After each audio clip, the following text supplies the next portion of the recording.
Happy Halloween, everyone! On honor of his 25th anniversary, here's a look at Batman Beyond: Turn the Joker. This video will be based on the uncut version that's on most streaming services and the Blu-ray. Though I will mention changes from the initial VHS edit when needed. So, let's open it up and get started. We open our robbery in progress at Gotham Shipping as we're introduced to a faction of the Joker's gang before Batman breaks it up. This whole opening fight scene is a great example of how Terry is the ideal contrast to Bruce as heir to the mask, and that will be important later. Same with their chat before Terry heads home. Just the combined talents of Bruce Timm, Paul Dini, Glenn Murakami, Alan Burnett, and Kurt Yada leading the crew as writers, producer, and director get this together. Bruce is also turning away Enterprise after a failed attempt at Jordan Price going for a hostile takeover.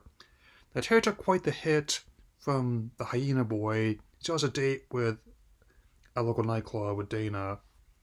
Wouldn't it be a cyberpunk Gotham without industrial metal and EDM? Like Christopher Carter taking the reins from Shirley Walker here on music. We are reintroduced to the Joker in the old Jolly Jack candy factory, who is quite sincerely flattered by the gang in his image. The henchman Bonk is killed off differently depending on which version you watch, though both leave him with a final smile.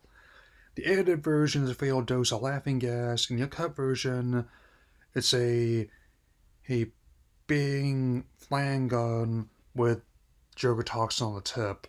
Remember that, it'll be important later. At the ceremony, we introduce Bruce to his company. Joker crashes the party as a friend and an old enemy. Let's just say that he and his character watch everything unfold on TV. He and his apartment have more in common than they think. Bruce tries to dissuade Terry from taking the Joker on, and Barbara Gordon, now commissioner of the police like her dad James, is on the case. However, she denies her relationship with Bruce is anything but purely professional. Of course, Terry correctly guesses the Joker was Bat's biggest foe, since how the voice of day is a perfect match, despite the Joker supposedly having died long before Bruce hung up the cowl. He also asks if he broke his wrong rule, at which point he demands the suit stay. He does so, but not without admonishing Bruce. He heads out the door. This fight scene in the club was already tense at the time, but it's even more effective now given two factors.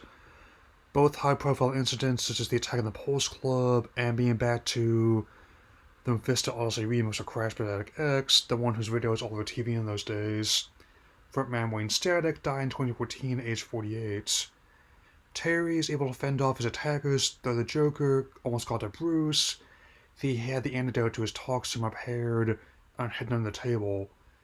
Even pushing 80, he is always prepared for every scenario. Every scenario.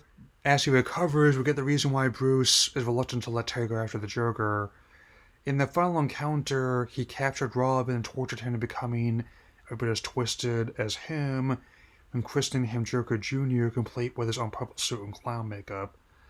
The sequence heavily influenced by the Death in the Family comic storyline, albeit with Tim Drake, Sphere and Robin, and Lou Jason Todd. Again, I still see this as a top-tier performance from Mark Hamill as Joker. So one I cherish even more since he retired his variant out of respect for his late colleague and friend Kevin Conroy, who was quoted as saying, "They'll call and say they want you to do the Joker. My only question was, is Kevin Batman? If they said yes, I would say I'm in. We're like partners. We're like Laurel and Hardy. Without Kevin there, it doesn't seem to be a Batman for me."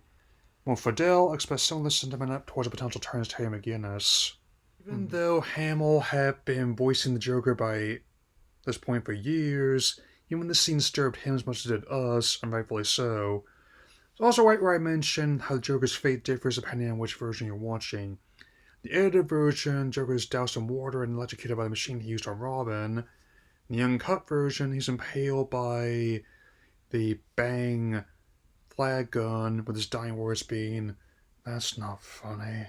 The man from before, or was Tim after being rehabilitated. Remember that.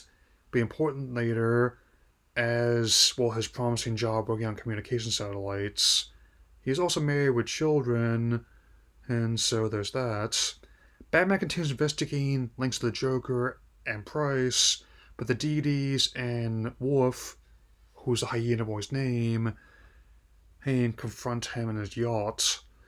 The Joker's decided that a price outlived his usefulness, and we get the key to his plan, an orbital strike beacon. As the beacon is activated, the movie proves itself as one of the best, most faithful unofficial adaptations of Akira. Now that the idea has been finally laid to rest. We'll talk one other time. Batman gets Price off the boat just in time. He turns Price into the police before going to fight the Joker. While Terry confers with Bruce, I really like how this movie, along with the show spun off from, did very unique things with the detective aspect of Batman's character. I just like how the Robin suit is a clue that is a proverbial smoking gun, and a remix of the Death and Family storyline, again with Tim Dragons and Jason Todd.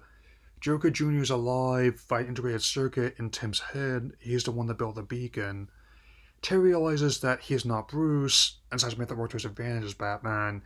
He confronts Joker in Jolly Jack confectionery factory. I also love how they kept this detail consistent from previous appearances.